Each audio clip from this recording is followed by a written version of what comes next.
friends Storytime. Thomas and the Frog Engine, a podcast story for kids, starring Thomas and a very friendly frog. Based on the railway series by the Reverend W. Awdry, created by Britt Allcroft, and read by me, Rachel Louise Miller. This episode is brought to you by Day Out with Thomas events. Parents, get ready for a day of adventure. Day Out with Thomas is heading to a station near you. Jump on board for a train ride with Thomas, meet Sir Topham Hatt, enjoy live entertainment, and so much more. Visit dayoutwiththomas.co.uk for tickets. And now, it's story time. Over the hill and round the bend, you'll find a large roundhouse called Tidmouth Sheds, where 5 little engines sleep soundly at night and wake in the morning as the sun shines its light. They all have work to do and cargo to tow. For this happy crew, it's all engines go. Today's story is all about making new friends. It's called Thomas and the Frog Engine. One day, Thomas was racing along while playing keepy-uppy with a bouncy ball. One bounce on his head, boink. Then 2 on his buffer plate, dink, dink. Then 1 on his cab, thud. Followed by a flick up onto his smokestack, where he caught it perfectly. Ta-da! Said Thomas, amazed by his own juggling skills, totally unaware of the bend ahead of him. Whoa! Went Thomas as he sped around it. Whoosh! Went the ball as it flew through the air before it landed in a small pond. Splash! Oh, shucks, said Thomas glumly as he came to a stop. I could get it for you, came a voice out of nowhere. Thomas looked around but couldn't see anyone. Down here, came the voice again. Thomas looked down and saw a small green frog sitting on a lily pad. Oh, said Thomas, surprised by a talking frog. You can? But only if you promise to be my friend and spend time with me, Ribbit, replied the frog. Thomas thought that was a bit odd, a steam engine being friends with a frog, but he did really want his ball back. Sure, I promise, he said, at which the frog smiled the widest froggy smile before jumping high into the air. Boing! Then landing splash in the pond. Thomas was impressed. The frog swam to the ball, then, balancing it on his head, brought it back to dry land. He tossed it up to Thomas's smokestack, and Thomas caught it perfectly. Glop! So, what do you want to do next, Ribbit? The frog asked eagerly. Thomas thought for a second. We could have a race, he said. Ready, set, go! And Thomas whooshed off. Before realising that was maybe a silly idea. Steam engines are much faster than frogs. Clearly, a race wasn't going to work. Now it was the frog's turn to think. We could go for a swim, he said, and was about to jump back into the pond when he realised that wasn't going to work either. Steam engines don't swim. They sat and thought some more. Just then, Mia came by. She was delivering an elephant to the zoo. She asked Thomas if he wanted to go to the zoo with her. She knew how much he liked the silly monkeys. Thomas was very tempted. He thanked Mia very much for asking, but told her he was spending time with a frog. Mia thought that was a bit strange. A big steam engine spending time with a little frog. The railway is surely too dangerous a place for a little frog, she said, at which Nia politely said goodbye and puffed away. So, where were we? Wondered Thomas. Oh yes, trying to think of a game to play. What about stack a track or tug of war? He said excitedly, before remembering how small the frog was. Nope, those games weren't going to work either. Just then, a fly buzzed past. Buzz!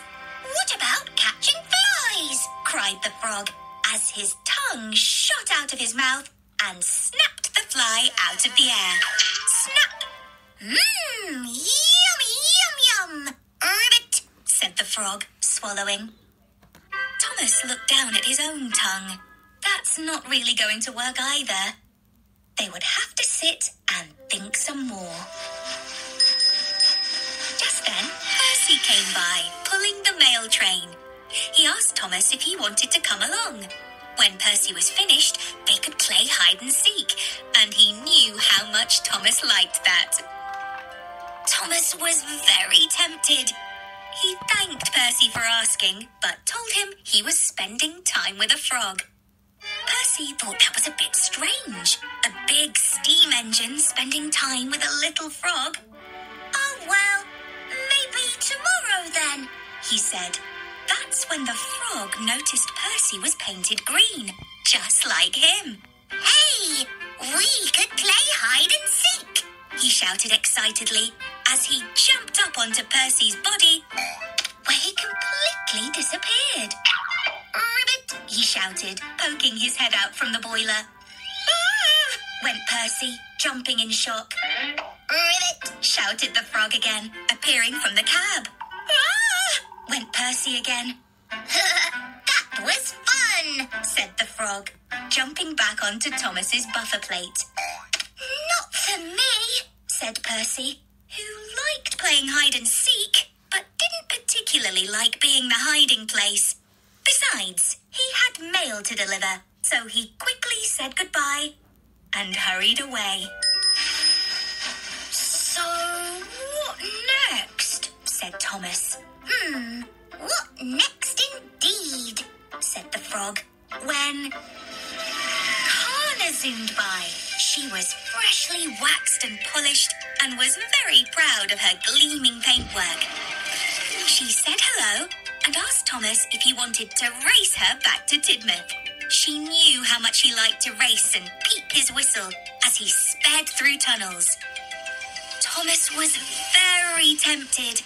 He thanked Kana very much for asking, but told her he was spending time with a frog. Kana thought that was a bit strange. A big steam engine spending time with a little frog?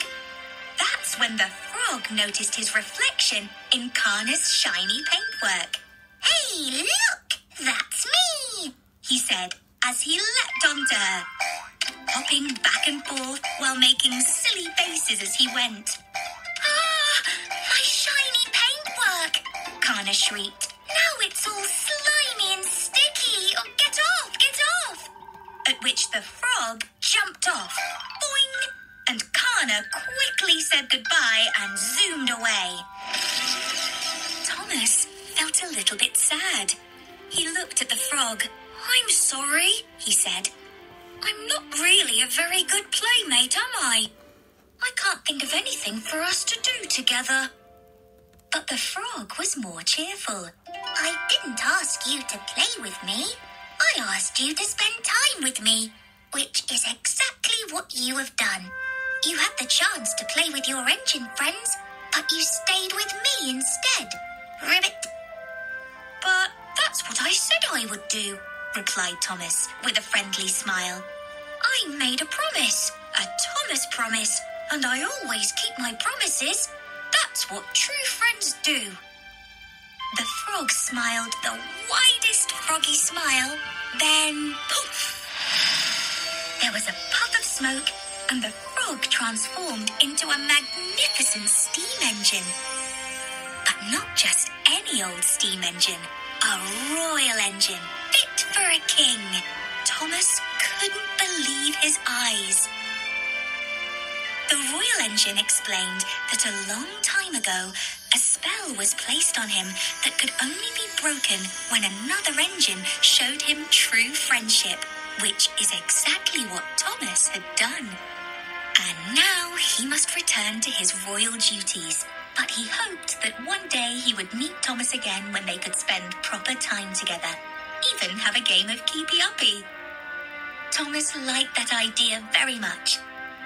And with that, the royal engine sounded his royal horn. Da-da-da-da! And puffed away. Later that night, Thomas settled down in his bed at Tidmouth Sheds, where he thought about his day and how the most wonderful thing about friends is that they truly do come in all shapes and sizes and sounds. Ribbit. The end. Listen out for other adventures with Thomas and Friends Storytime.